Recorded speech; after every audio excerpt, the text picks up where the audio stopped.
Sometimes all we need to do is focus our attention and things become clear. The veils are lifting. All we need to do is look again with our fresh eyes.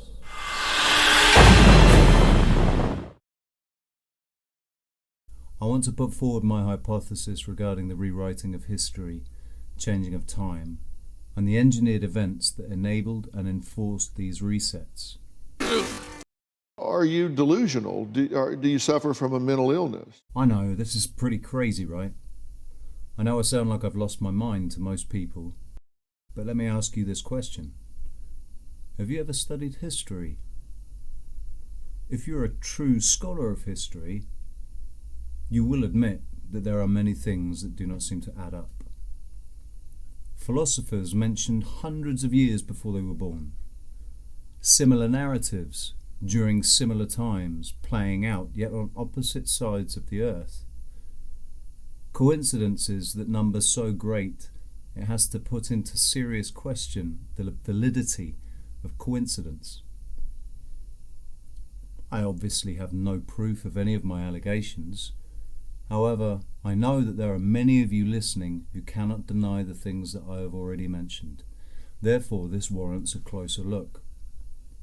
I trust that those of you with real intelligence and discernment will be able to read between the lines and see what I'm getting at, even if my presentation lacks the eloquence of a seasoned historian. We've all heard of the Dark Ages. I'm suggesting that the Dark Ages was a cover or a smokescreen for a complete rewriting of history and the changing of time.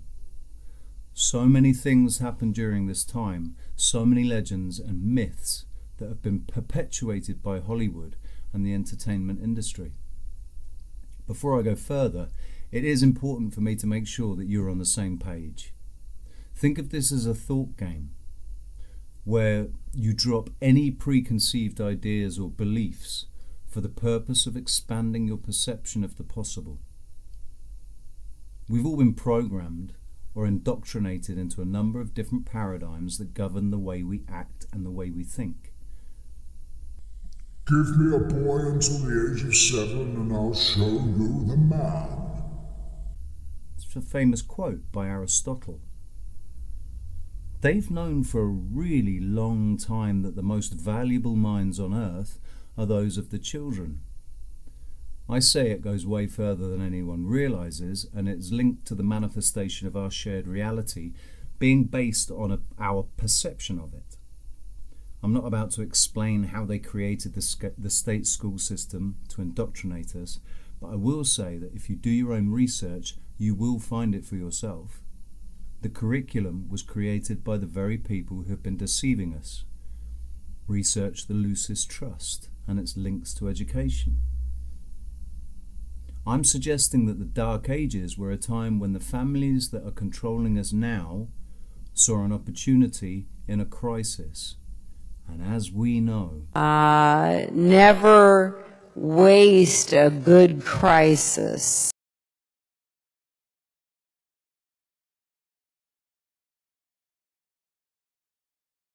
So let's use this window of opportunity and let's recreate a global framework which really is in line with the requirements of a society in the 21st century. So they've been doing this since the Dark Ages, which were not as long as we've been told.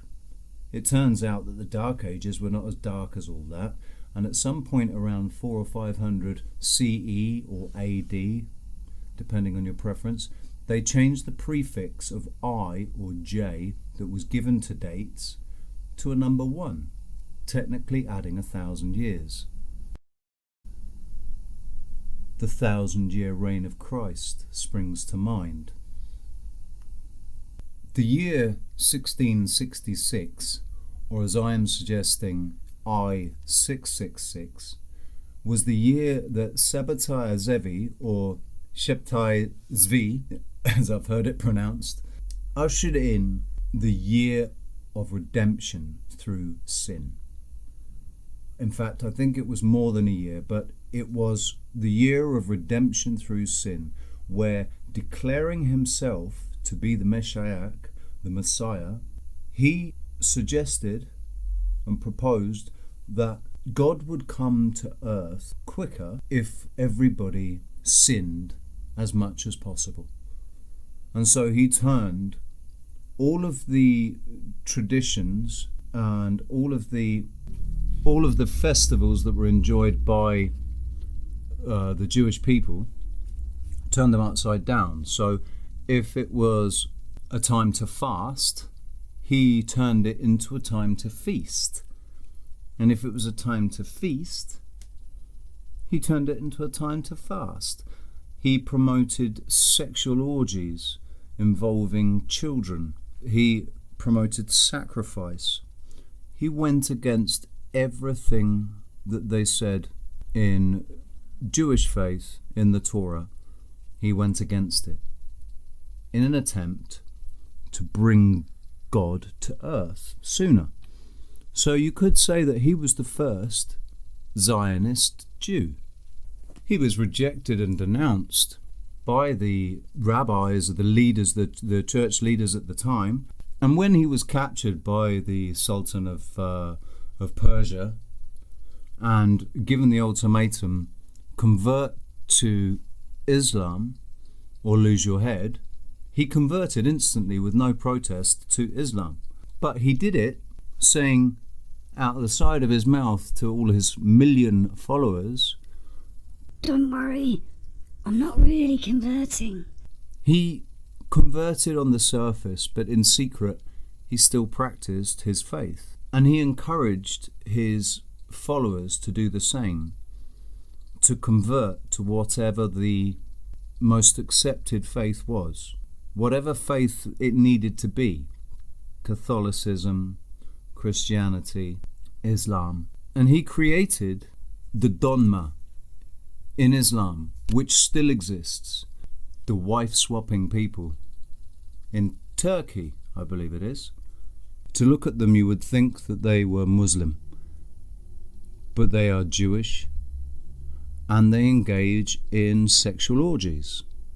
100 years after, or there or thereabouts, Jacob Frank was born. Sabbatai Zevi had declared himself to be the reincarnation of the Messiah. Jacob Frank declared himself to be the reincarnation of Sabbatai Zevi, therefore the reincarnation of the Messiah. And Jacob Frank influenced an awful lot of people, and he took Sabbatarianism to a whole new level. And these people still exist today.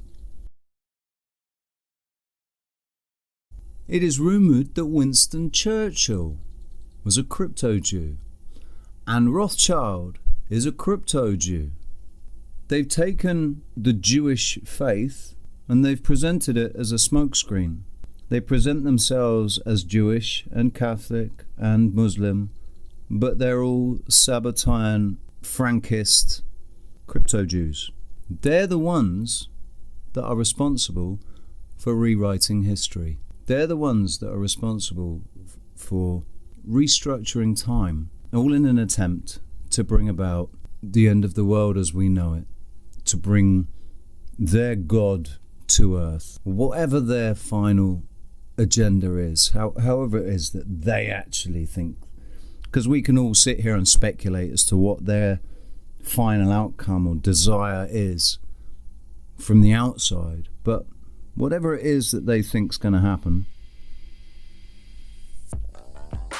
Basically, I'm saying that every century since the first time when they tried to implement this new date with the 1 instead of the I, technically adding 1,000 years, ever since then they've had to fight against the people that have been carrying the old narrative and unwilling to change and live according to the new narrative. And so they've staged revolutions and rebellions and wars all over in every nation, and quite often at the same time. Do you want want to know So, what one date that I picked out was 18 in the 1800s. I think it was 1842 because it was mentioned as being the year of so many revolutions. Well, I'm saying that all of our history is a fabrication, all to uphold the narrative that there is a royal family and that we should have government and that we as individuals need to be governed and controlled and need to pay taxes, and there need to be individuals that are entitled, that there are these entitled nobility that are just, they're entitled to everything that they have. I'm saying that all of this is all a fabrication, all to steal our power and to create this reality that these parasites want.